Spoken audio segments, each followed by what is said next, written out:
Hello friend, आज हम RRB group D science के टॉप 50 सवालों का प्रैक्टिस सेट हम इस वीडियो में लगाएंगे। और फ्रेंड, आपके जो एग्ज़ाम चल रहे हैं उस एग्ज़ाम के लिए ही है प्रैक्टिस सेट बहुत ही ज़्यादा ज़रूरी है, बहुत ही ज़्यादा लाभदायक है। मैं आपको इसमें जितने भी सवाल बताऊंगा सब प्रीवियस पेपर से लिए हुए सारे सवाल हैं और यही सवाल एग्ज़ाम में पूछे जा भी रहे हैं। ठीक है, तो आप जो है हम अपना टाइम वेस्ट नहीं करते हैं और अपनी पढ़ाई को स्टार्ट करते हैं। बस आपको एक छोटा सा काम करना है, वीडियो को लाइक कर देना है और चैनल को सब्सक्राइब करके बेल आइकन को प्रेस ज़रूर कर लेना है। हमारा पहला सवाल यह है जो एग्जाम में पूछा गया है।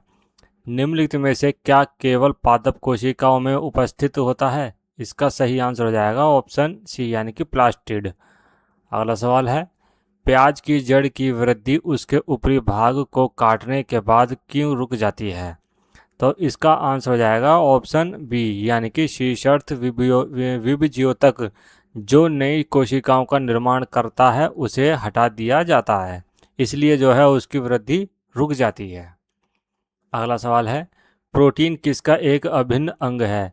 प्रोटीन जो है वो कोशिका झिल्ली का भी अंग होता है और प्रतिरक्षी का भी होता है और एंजाइम का भी होता है। तो इस सवाल का जो आंसर हो जाएगा वो हो जाएगा ऑप्शन सी बी यानी कि सभी विकल्पों का। अगला सवाल देखेंगे, इनमें से कौन केवल पौधों में पाया जाता है? तो पौधों में जो पाया जाता है वो पाया जाता है कोशिका भित्ति। ऑप्शन डी इसका बिल्कुल सही आंसर हो जाएगा। दोस्तों, वीडियो को आप लाइक जरूर कर देना एक। अगला सवाल है, पादप कोशिकाओं में कोशिका भित्ति का एक प्राथमिक कार्य क्या है? इसका सही आंसर हो जाएगा ऑप्शन डी यानी कि दृढ़ता और सुरक्षा प्रदान करना। अगला सवाल है, स्पाइरोगाइरा में प्रत्येक खंड एक पूर्ण जीव में विकसित हो जाता है, इसका संभावित कारण क्या हो सकता है? तो इसका आंसर हो जाएगा ऑप्शन सी यानी कि प्रत्येक कोशिका स्वतंत्र वृद्धि करने में सक्षम होता है। अगला सवाल देखेंगे, डैश मानव शरीर की सबसे लंबी कोशिका है? तो मानव शरीर की सबसे लंबी कोशिका होती है न्यूरॉन। ठीक है। अगला सवाल है, यदि बहुखंडन कई कोशिकाएं तो द्विखंडन क्या होगा? ठीक है, इसका आंसर हो जाएगा ऑप्शन ए यानी कि दो कोशिकाएं। अगला सवाल है, प्रोकैरियोटिक राइबोसोम की उपइकाइयों की संरचना क्या है? इसका आंसर हो जाएगा ऑप्शन बी यानी कि 50S और 30S। अगला सवाल है, निम्नलिखित में से किस जीव में खंडन सामान्य होता है? ठीक है, तो ये होता है केवल कुछ बहुकोशिकीय जीवों में, यानी कि ऑप्शन ए इसका बिल्कुल सही आंसर हो जाएगा। अगला सवाल है, निम्नलिखित में से कौन सा विकल्प स्पष्ट करता है कि रसधानियां पादप कोशिकाओं की संरचना को बनाए रखने में कैसे सहायक होती है? ठीक है, तो ये होती है स्फीति और कठोरता प्रदान करके, यानी कि ऑप्शन सी इसका सही आंसर हो जाएगा। अगला सवाल है, कोशिकीय जीव विज्ञान के संदर्भ में निम्नलिखित में से कौन सा कथन स्यूडोपोडिया का सबसे अच्छा वर्णन करता है? तो इसका जो आंसर हो जाएगा वो हो जाएगा कोशिका झिल्ली के अस्थायी उभार का उपयोग गति और पोषण के लिए किया जाता है, यानी कि ऑप्शन ए इसका बिल्कुल सही आंसर हो जाएगा। अगला सवाल है, निम्नलिखित विकल्पों में से कौन सा कोशिका अंगक नहीं है? यानी कि कोशिका अंग नहीं है। इसका आंसर हो जाएगा कोशिका द्रव्य जो है वो कोशिका अंग नहीं होता है। ऑप्शन डी इसका बिल्कुल सही आंसर हो जाएगा। अगला सवाल देखेंगे, पादप कोशिकाओं की कोशिका भित्ति किससे बनी होती है? ठीक है, तो ये बनी होती है सेल्यूलोज से, यानी कि ऑप्शन ए। अगला सवाल देखते हैं, निम्नलिखित में से कौन सा विकल्प पादप और जंतु कोशिकाओं में कोशिका भित्ति एवं कोशिका झिल्ली की सही तुलना करता है? ठीक है, तो इसका जो आंसर हो जाएगा वो हो जाएगा पादप कोशिकाओं में कोशिका भित्ति और कोशिका झिल्ली दोनों होती है, लेकिन जंतु कोशिकाओं में केवल नम्य कोशिका झिल्ली होती है, यानी कि ऑप्शन बी इसका बिल्कुल सही आंसर हो जाएगा। अगला सवाल है, डैश को कोशिका का पावर हाउस कहा जाता है? ठीक है, कोशिका का पावर हाउस किसे कहा जाता है? तो ये कहा जाता है माइटोकॉन्ड्रिया को। ऑप्शन सी इसका सही आंसर हो जाएगा। माइटोकॉन्ड्रिया को जो है कोशिका का पावर हाउस कहा जाता है। अगला सवाल है, कोशिका के दो समान संतति कोशिकाओं में विभाजन की प्रक्रिया को क्या कहा जाता है? तो इसकी प्रक्रिया को कहा जाता है द्विविभाजन प्रक्रिया। ऑप्शन बी इसका बिल्कुल सही आंसर हो जाएगा। अगला सवाल देखेंगे, सहसंयोजक बंधन दो परमाणुओं के बीच इलेक्ट्रॉनों के सहभाजन से बनते हैं ताकि दोनों पूरी तरह से भरे हुए डैश कोश को प्राप्त कर सकें। ठीक है, इसका सही आंसर हो जाएगा बाह्यतम, यानी कि ऑप्शन ए। अगला सवाल है, पत्तियों में किस कोशिका अंग में प्रकाश संश्लेषण के लिए आवश्यक पर्णहरित होता है? ठीक है, तो इसका आंसर हो जाएगा ऑप्शन बी, यानी कि हरित लवक। अगला सवाल है, कोशिकीय अंगक एक जेली में निलंबित होते हैं जिसे डैश कहा जाता है? ठीक है, तो ये कहा जाता है साइटोप्लाज्म को, यानी कि ऑप्शन ए इसका सही आंसर हो जाएगा। अगला सवाल है, न्यूरॉन का कौन सा भाग तंत्रिका आवेग को कोशिका का काय से दूर ले जाता है? तो ये ले जाता है एक्सोन को, यानी कि ऑप्शन ए। अगला सवाल है, पादप कोशिका भित्ति डैश से बनी होती है? ठीक है, पादप कोशिका भित्ति जो है वो किससे बनी होती है? तो वो बनी होती है सेलुलोज और पैक्टिन से, यानी कि ऑप्शन बी। अगला सवाल देखेंगे, निम्नलिखित में से किस कोशिका अंगक में कुड़िकाएं होती हैं और लैनकाय के निर्माण में शामिल होते हैं? ठीक है, तो इसका सही आंसर हो जाएगा ऑप्शन बी, यानी कि गोल्जी उपकरण।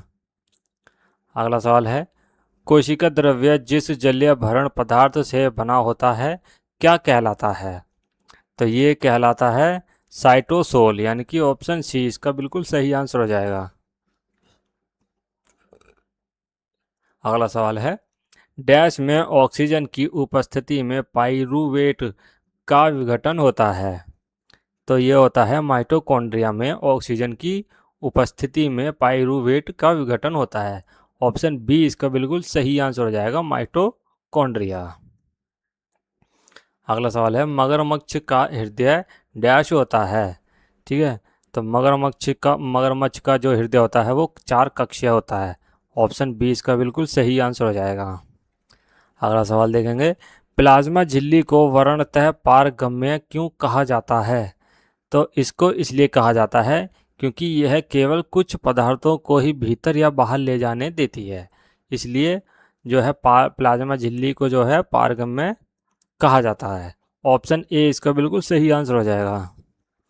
अगला सवाल है, हाइड्रा जैसे जीवों द्वारा किस प्रकार की कोशिकाओं का उपयोग मुकुलन प्रक्रिया में प्रजनन के लिए किया जाता है?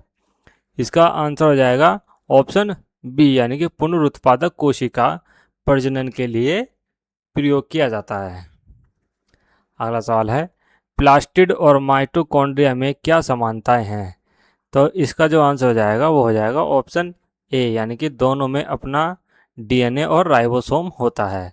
प्लास्टिड और माइटोकॉन्ड्रिया में अपना डीएनए और राइबोसोम होता है। अगला सवाल है, निम्नलिखित में से क्या जंतु कोशिकाओं में उपस्थित नहीं होता है?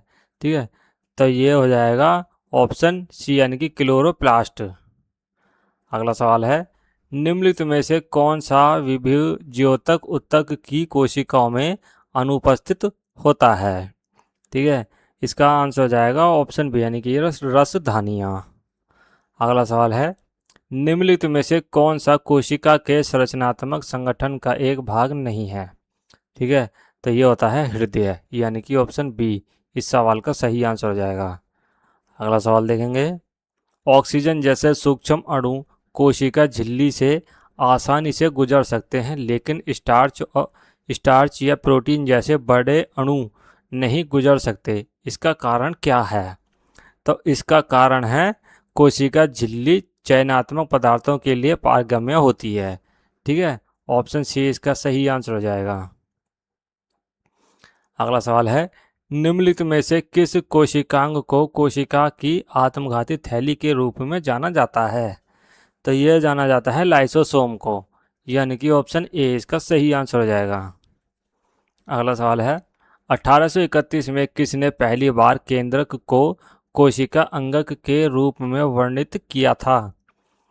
तो ये किया था रॉबर्ट ब्राउन को, यानी कि ऑप्शन ए डी इसका बिल्कुल सही आंसर हो जाएगा। रॉबर्ट ब्राउन ने जो है 1831 में पहली बार केंद्रक को कोशिका अंग अंग के रूप में वर्णित किया था। अगला सवाल है, जीव द्रव्य झिल्ली के भीतर जो तरल सामग्री होती है उसे क्या कहा जाता है? तो उसको कहा जाता है कोशिका द्रव्य। ऑप्शन सी इसका सही आंसर हो जाएगा। अगला सवाल है, हरित लवक कोशिका के निम्नलिखित में से किस भाग में पाया जाता है?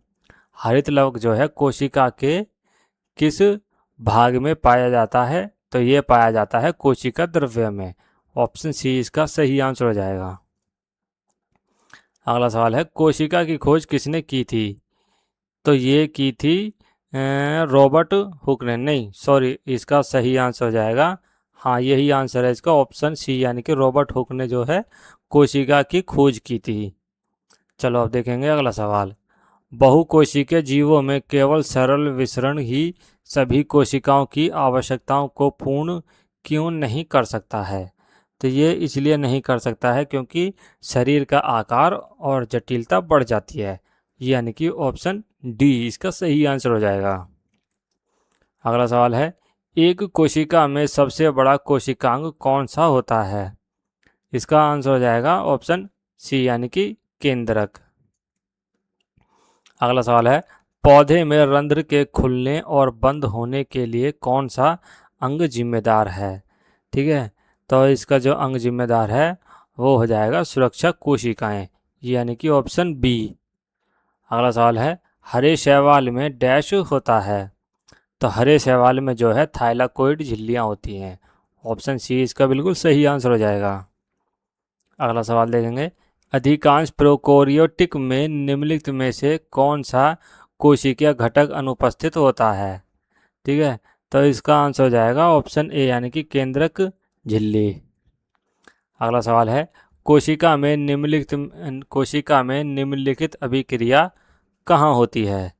तो ये जो अभिक्रिया होती है कोशिका में, ये होती है माइटोकॉन्ड्रिया में। ऑप्शन ए इसका बिल्कुल सही आंसर हो जाएगा, माइटोकॉन्ड्रिया। अगला सवाल देखेंगे, किस कोशिकांग को कोशिका की आत्मघाती थैली कहा जाता है? तो ये कहा जाता है लाइसोसोम को। ऑप्शन डी इसका सही आंसर हो जाएगा। अगला सवाल है, प्रोकैरियोटिक कोशिका की कुछ विशेषताएं नीचे दी गई हैं, गलत विकल्प का चयन कीजिए। ठीक है, तो इन चारों ऑप्शन में से जो है गलत जो है वो हो जाएगा ऑप्शन बी, यानी कि झिल्ली। इसे मैं ज़रा हटा देता हूँ यहाँ से, ठीक है। तो इसका सही आंसर हो जाएगा ऑप्शन बी, यानी कि झिल्ली द्वारा परिबद्ध कोशिका उपस्थित होते हैं। चलो अब देखेंगे अगला सवाल। आंत्रश्लेष्मिक उपकला में कौन सी कोशिका बलगम का स्राव करती है? तो ये कोशिका हो जाएगी गॉबलेट कोशिका, यानी कि ऑप्शन बी इसका सही आंसर हो जाएगा। अगला सवाल देखेंगे, पादप एवं जंतु कोशिकाओं के संबंध में निम्नलिखित में से कौन सा सही सुमेलित नहीं है? तो ये हो जाएगा कोशिका भित्ति और जंतु कोशिकाओं में उपस्थित होती है। ये जो है इसका सही आंसर हो जाएगा ऑप्शन डी। अगला सवाल देखेंगे, पानी के नुकसान के कारण कोशिका भित्ति से कोशिका के संकुचन की प्रक्रिया को हम क्या कहते हैं? तो इसको कहते हैं प्लाज्मोलाइसिस, यानी कि ऑप्शन बी इसका सही आंसर हो जाएगा। अगला सवाल है, प्लाज्मा झिल्ली के भीतर तरल पदार्थ सामग्री को क्या कहा जाता है जिसमें कई विशिष्ट कोशिकांग भी होते हैं? तो इसका सही आंसर हो जाएगा ऑप्शन डी, यानी कि कोशिका द्रव्य है। दोस्तों 50 सवालों का प्रैक्टिस सेट हमारा ख़त्म हुआ यहाँ, और आप एग्ज़ाम से पहले इस प्रैक्टिस सेट को ज़रूर देख के जाना, बहुत अच्छी तरीके से समझ के जाना, पढ़ के जाना। इसी प्रैक्टिस सेट में से आपको सारे सवाल देखने को मिलेंगे, ठीक है, पूरी गारंटी के साथ। तो अब हम अपना जो है मिलते हैं अपनी नेक्स्ट वीडियो में, तब तक के लिए जय हिंद जय भारत।